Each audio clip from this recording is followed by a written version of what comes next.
जैसा कि आप सभी लोग जानते हैं, इस समय पितृपक्ष चल रहा है। हम आप सभी के घरों में हमारे पितर हैं, क्योंकि जब संसार में जन्म होता है तो मृत्यु निश्चित है और इसके बाद सबके घर में सबके पितर हैं।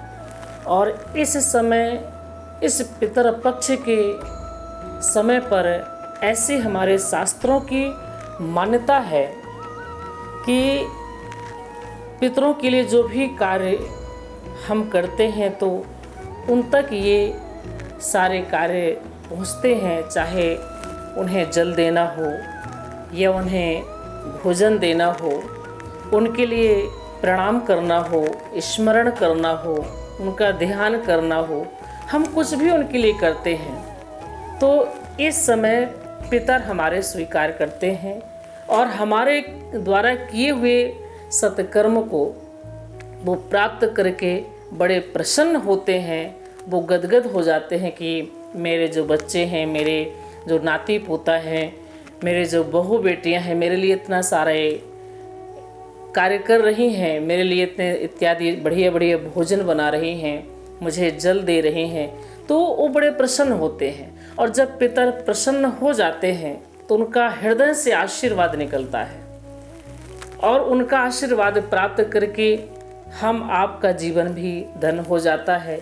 क्योंकि माता पिता, हमारे पूर्वज, हमारे पितर जो हमें आशीर्वाद देते हैं वह बहुत ही दिव्य होता है, उसकी बराबरी कोई नहीं कर सकता, वह हमारे हित के लिए होता है। तो पितर पक्ष में ऐसे कुछ लोगों की मान्यता है कि अच्छे काम नहीं करने चाहिए, लेकिन मुझे ऐसा लगता है कि ये मान्यता ठीक नहीं है। पितर पक्ष में हम जो भी कार्य करते हैं, चाहे हमें कोई गाड़ी खरीदना हो या कि फिर हमें सोना चांदी लेना हो, कोई आभूषण लेना है, वस्त्र लेना है, तो लेना चाहिए।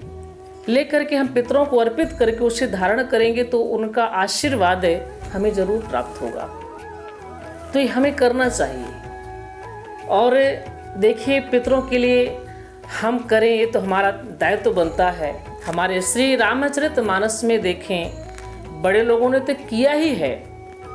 यहाँ तक ये कि छोटी सी नाव चलाने वाला जो केवट है वह भी अपने पितरों के उद्धार के लिए कितना सुंदर भाव रखता है प्रभु श्री राम के सामने। हमारे प्रभु श्री राम जी जब माता पिता की आज्ञा प्राप्त करके 14 वर्ष वन में रहने के लिए जाते हैं भाई लक्ष्मण पत्नी सीता के साथ, तो जब गंगा जी के किनारे पर पहुँचे तो वहाँ पर केवट अपनी नैया पर बैठा हुआ था।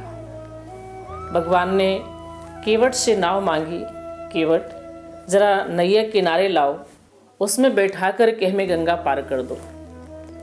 तो केवट प्रभु के सामने एक शर्त रखता है, कहता है, प्रभु मैंने आपके बारे में सुना है कि आप एक बार यात्रा कर रहे थे तो रास्ते में एक आपको पत्थर मिला था, उस पत्थर में आपके चरण की धूली पड़ी तो उससे एक नारी प्रकट हो गई थी। श्री राम जी ने कहा, हाँ केवट, तो हुआ था।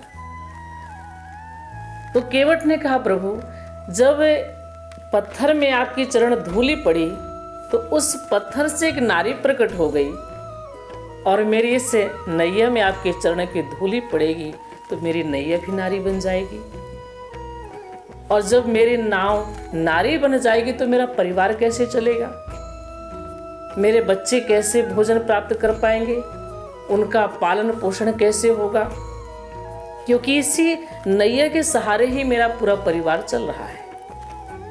प्रभु श्री राम जी ने कहा, तो अच्छा केवट, तुम चाहते क्या, मैं ऐसा क्या काम करूं कि तुम्हारी नैया सुरक्षित रहे। तो भगवान ने कहा, इसके लिए आपको एक काम करना है, आप अपना चरण धुला लीजिए। जो प्रभु पार अवश्य गा चाहो, मोहि पद पदम पखारन कहो। अगर आप गंगा पार होना चाहते हैं तो आप मुझे चरण धोने की आज्ञा दीजिए, मैं आपके चरण कमल धो करके और इसके बाद अपनी नैया पर बिठा करके आपको गंगा पार कर दूंगा। प्रभु श्री राम जी ने केवट को आज्ञा दी।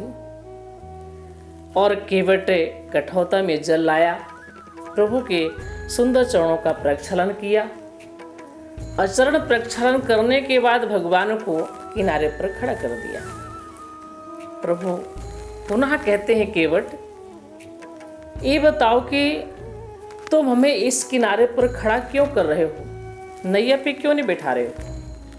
तो केवट ने कहा, प्रभु अभी आपका नंबर नहीं आया है। जो पहले यात्री आया था, पहले मैं उसे नैया पर बिठा करके गंगा पार करूंगा, इसके बाद आपको पार करूंगा, पहले उसको तो पार कर दूं। तो भगवान ने कहा, यहाँ तो कोई नहीं है, केवल हम ही 3 लोग खड़े हुए हैं। केवट ने कहा, प्रभु यहाँ भी बहुत लोग खड़े हैं, लाइन से लगे हुए हैं पार होने के लिए, तो कौन है आप जरा बताइए। तो केवट यहाँ पर अपने पितरों का उल्लेख करता है।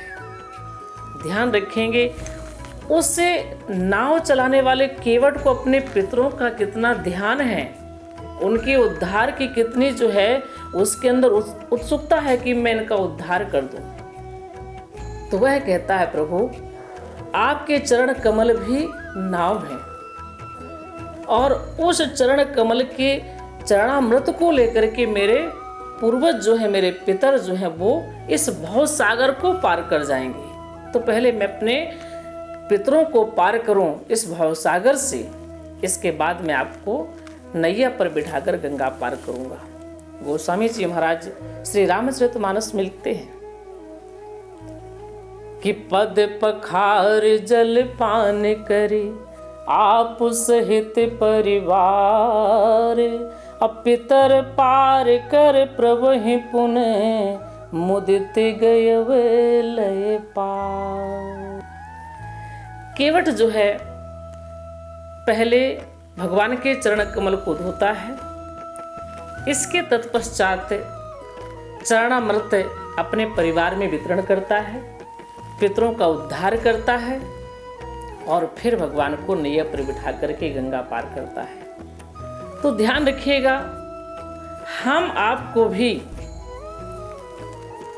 यह ध्यान रखना है कि इस पितर पक्ष में भगवान का स्मरण करते हुए सुबह प्रातः काल उठ करके स्नान करें। स्नान के बाद अपने हाथ में कुसा लें, जव लें, काला तिल लें, और ले करके पूर्व की ओर बैठ जाएं, और बैठ करके फिर अपने इन हाथों से अपने पितरों को जल दें। लोटा से नहीं देना है, हाथों से देना है, क्योंकि आप हाथ से जल देंगे तो उसे आपके पितर स्वीकार करेंगे, उन तक ये जल पहुंचता है, और इस जल को पाकर के पूरा 1 वर्ष व्यतीत कर देते हैं, फिर उनको प्यास नहीं लगती है। तो इस पितर पक्ष के समय उन्हें विशेष रूप से इंतजार रहता है कि मुझे जल मिलेगा, मुझे भोजन मिलेगा।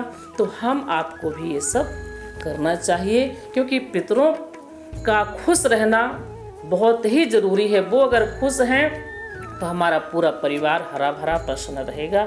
इसलिए इस पितर पक्ष में ये जरूर ध्यान रखें कि अपने पितरों का जो है तर्पण करें, उन्हें जल भोजन इत्यादि की प्राप्ति कराएं। जय श्री सीताराम।